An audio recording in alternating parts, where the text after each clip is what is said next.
অন্য একজন দেশের বিতাড়িত প্রত্যাখ্যাত এক মহিলা প্রধানমন্ত্রী ছিলেন তিনি, তার ভরণ পোষণ ইত্যাদি কেন চলবে? এর কারণটা কি? আসসালামু আলাইকুম রহমতুল্লাহি ওয়া বারাকাতুহু। প্রিয় দর্শক, বাংলাদেশ প্রেক্ষাপট নিয়ে সুন্দর একটি গুরুত্বপূর্ণ ভিডিও নিয়ে হাজির হয়েছি।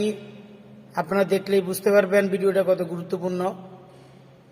তো যারা আমার চ্যানেলটাকে সাবস্ক্রাইব করেন নাই, আপনারা আমার চ্যানেলটাকে সাবস্ক্রাইব করবেন, যেন আমি ভিডিও দিলে সর্বপ্রথম আপনারা দেখতে পারেন। যারা সাবস্ক্রাইব করেছেন তাদেরকে ধন্যবাদ। চলুন আমরা ভিডিওটা দেখে আসি।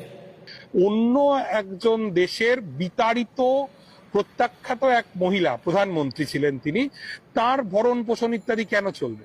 এর কারণটা কি?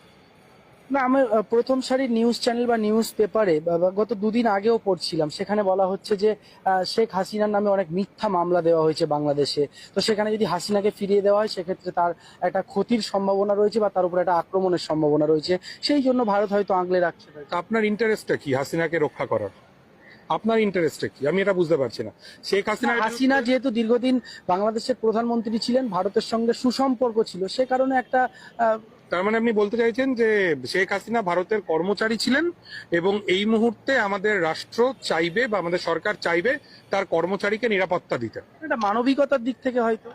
আপনি যখন শেখ হাসিনার নির্দেশে পুলিশ গুলি চালালো, তখন রিয়া গোপ বলে একটা 7 বছর বয়সী হিন্দু মেয়েকে স্নাইপার গুলি করে মারলো, যখন 1.5 সহস্রাধিক মানুষকে এই শেখ হাসিনা নামক মহিলা 20 দিনের মধ্যে গুলি করে মারলেন, তখন কি মানবিকতা কোথায় ছিল? তখন সে মানবিকতা কোথায় ছিল?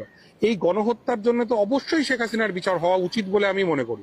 তার বিচার বাংলাদেশের মানুষ করবেন কি করবেন না অন্য ব্যাপার, কিন্তু যদি আমাদের দেশের সরকার বা আমাদের রাষ্ট্র মনে করে যে শেখ হাসিনা তার পুরাতন ভৃত্য, দীর্ঘদিনের বিশ্বস্ত কর্মচারী এবং এখন মালিকের কর্তব্য যখন ভৃত্য বিপাকে পড়েছে তখন তাকে নিরাপত্তা দেওয়ার, আমি মনে করি সেইটা আমার দেশের জন্য এটা ভালো সিদ্ধান্ত নয়। শেখ হাসিনার যা হবে বা হবে না সেটা বাংলাদেশের জনগণ বুঝবেন।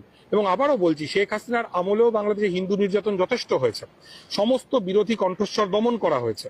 সেক্ষেত্রে আমাদের তো এই আগ বাড়িয়ে এই ঝুঁকিটা নেওয়ার কোনো দরকার নেই। পৃথিবীর কোনো দেশ এই ভদ্রমহিলাকে কোনো ঠাঁই দিচ্ছেন না। ওর পরিবারের মানুষ তো লন্ডনের এমপি। আমি কর্মসূত্রে লন্ডনে থাকি অনেকটা সময়। লন্ডনের 4 জন বাঙালি এমপির মধ্যে একজন তো এই টিউলিপ সিদ্দিকী। সেই ইউকে সরকার সে পর্যন্ত এই ভদ্রমহিলাকে আশ্রয় দিচ্ছে না। তাহলে আমাদের কি দায় পড়েছে যে শেখ হাসিনাকে আমরা এখানে আশ্রয় দেব এবং মানুষের গালমন্দের শিকার হব?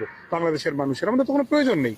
আমরা বাংলাদেশের মানুষের সঙ্গে তাদের যে সরকারই আসুক, ডান বাম মধ্যম যাই আসুক, আমরা তাদের সাথে একটা সুস্থ স্বাভাবিক সম্পর্ক নির্মাণ করব। আমি মনে করি বাংলাদেশের মানুষের সঙ্গে আমাদের যে ঐতিহাসিক বন্ধুত্ব ছিল, তার ছেদ ঘটার সবচাইতে বড় কারণ হচ্ছে শেখ হাসিনার প্রতি আমাদের পক্ষপাত। যদি আমরা এই পক্ষপাত না করি তাহলে বাংলাদেশ এবং ভারতের মানুষের সঙ্গে মানুষের, রাষ্ট্রের সঙ্গে রাষ্ট্রের সম্পর্ক অনেক স্মুথ হবে।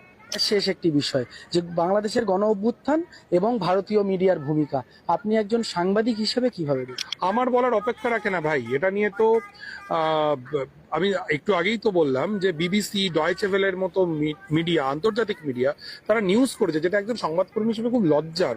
কারণ আমিও একটা সময় পর্যন্ত ইন্ডিয়ান মিডিয়ার সঙ্গে ছিলাম, যে চূড়ান্ত অপতথ্য, মিস ইনফরমেশন, ফেক নিউজ প্রচার করা হয়েছে।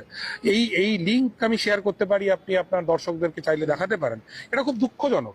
মানে এইরকম অ্যাকচুয়ালি এটা যেটা হয় যে মিডিয়ার ক্রেডিবিলিটি নষ্ট হয়, সেইটা যেন আমরা না করি। ক্রেডিবিলিটিকে নষ্ট হচ্ছে গদি মিডিয়ার, তার প্রমাণ কিন্তু 2024-এর লোকসভা নির্বাচন, যে এক্সিট পোল ইত্যাদির কথা বলা হলো কিন্তু তারপরে ফলাফল